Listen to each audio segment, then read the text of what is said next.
throughout the process, you have to allow yourself to notice that you're going through a change and warm up to things as they kind of unravel.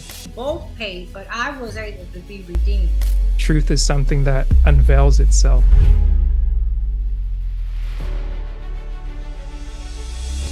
And wow, once I saw my part, that I really hadn't done anything different except I didn't abandon him, but I Mm, was guarding my reputation as well. mm. Once I could see that, I could just forgive the whole thing. And now it's nothing there. I saw him and I have no malice. I have no, bad ill will or anything because he did what I did. It's just the results were different. Right. That makes so much sense because for myself, how I've been able to relate to that is going through the transition period. And I've had to be reminded of that when I'm physically moving where I've moved to now, and seeing it as it's not just you move to a new house or a new apartment or a new town and it's like, okay, that's it. You settle in, you get used to the workflow. And it's like, no, this is an ongoing thing. And Oh, there isn't like a start, stop date, but throughout the process, you have to allow yourself to notice that you're going through a change and warm up to things as they kind of unravel. And I've heard someone say this recently, that truth is something that unveils itself, because back to the point that you made where everyone has their perspective, and it's like if I'm looking through my window into the room, what I see is what I see.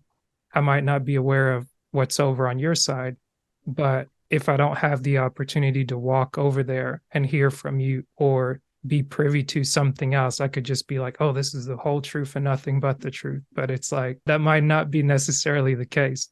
correct. It might not necessarily, because I remember talking to my son's father and I had became aware way years and years after the breakup. I mean, decades actually, and found out something about him that was going on in his life. And I said to him, at that point in your life, you didn't want to be exposed. And I understand. But I didn't know that. And so I had this harsher reality. Now, what he did was it cost him so much of not wanting to be vulnerable that it was like, how can I stay mad? Inability to be vulnerable with Eric created a lot of problems. But my love for him, Mm, his love for me, was enough for us to come back into the middle. mm. He could finally understand why, even though it didn't hurt anymore.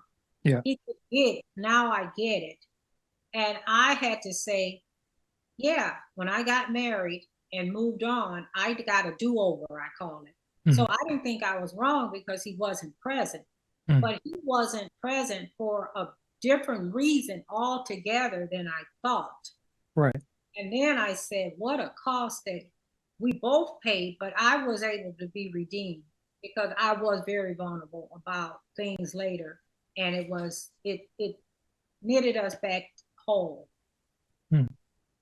When you say you were able to be redeemed, like what did that look like for you? Well, as a mother, I felt in the beginning Mm, I had been so protective of Eric. So what's the problem? mm, I didn't speak against your dad. I never slandered him. I allowed him to see his grandparents.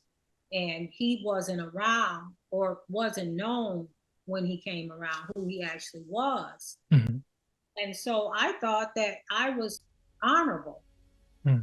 And I was, and I wasn't.